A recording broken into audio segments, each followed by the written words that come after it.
Assalamualaikum, nama saya Alfianuddin Yusuf, dan kali ini saya akan menerangkan tentang jenis-jenis penalaran.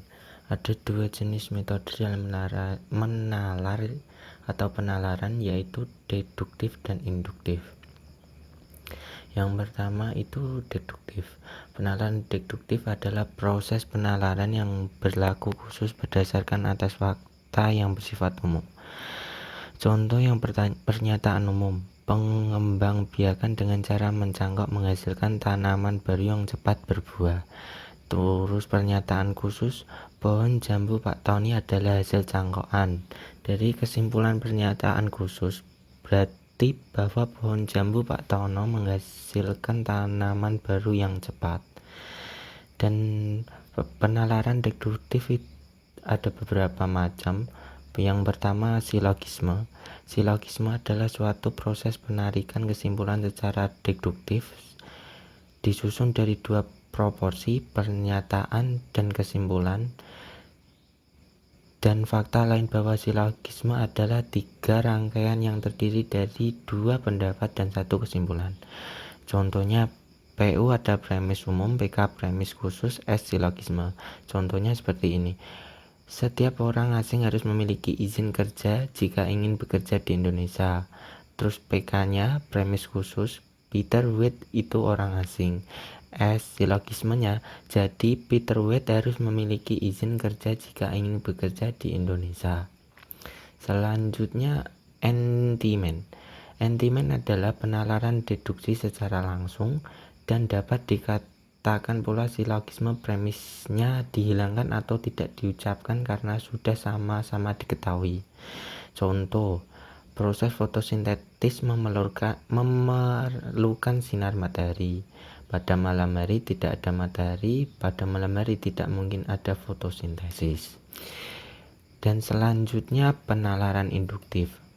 Penalaran induktif adalah paragraf yang diawali dengan menjelaskan permasalahan khusus yang diakhiri dengan kesimpulan yang berupa pernyataan umum. Contoh, harimau memiliki taring, anjing memiliki taring, serigala memiliki taring, semua hewan karnivora memiliki taring. Dan ada beberapa macam penalaran induktif. Dan yang pertama ini generalisasi. Generalisasi adalah pernyataan yang berlaku umum untuk semua atau sebagian besar gejala yang diminati. Generalisasi mencakup ciri-ciri esensial. Dalam pengembangan karangan, generalisasi dibuktikan dengan fakta, contoh, data, statistik, dan lain-lain. Contoh, jika ada udara, manusia akan hidup. Jika ada udara, hewan akan hidup. Jika ada udara, tumbuhan akan hidup. Jadi, jika ada udara, makhluk hidup akan hidup. Macam-macam generalisasi. Satu, generalisasi sempurna. Yang kedua, tidak sempurna. Yang sempurna adalah seluruh fenomena yang menjadi dasar penimpulan diselidiki. Generalisasi macam ini memberikan kesimpulan amat kuat dan tidak dapat diserang, tetapi tetap saja yang belum diselidiki. Contoh, semua bulan Masehi mempunyai hari tidak lebih dari 31 hari. Yang kedua ini tidak sempurna. Tidak sempurna adalah generalisasi berdasarkan sebagian fenomena untuk mendapatkan kesimpulan yang berlaku bagi fenomena sejenis yang belum diselidiki. Contoh, setelah kita menyelidiki sebagian bangsa Indonesia adalah manusia yang suka bergotong royong.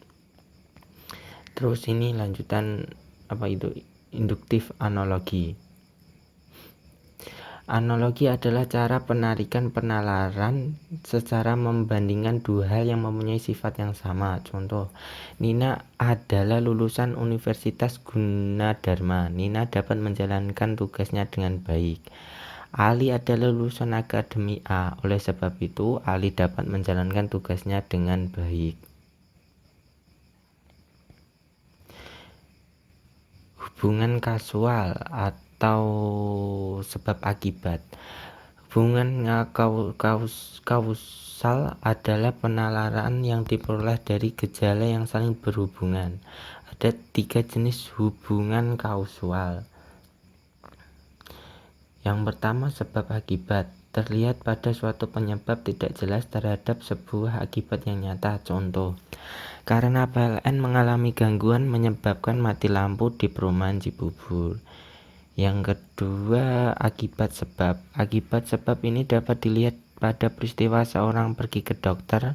Ke dokter merupakan akibat dan sakit merupakan sebab. Contoh, Giggs mendapatkan kartu merah karena melakukan pelanggaran. Yang kedua, Andi mendapatkan surat tilang karena mengebut di jalan. Dan yang terakhir dari sebab akibat adalah akibat-akibat. Akibat-akibat adalah suatu penalaran yang menyiratkan penyebabnya. Peristiwa akibat langsung disimpulkan pada suatu akibat yang lain. Contoh, ketika pulang dari pasar, Ibu Sonya melihat tanah di halamannya becek. Ibu langsung menyimpulkan bahwa kain jemuran di belakang rumahnya pasti basah.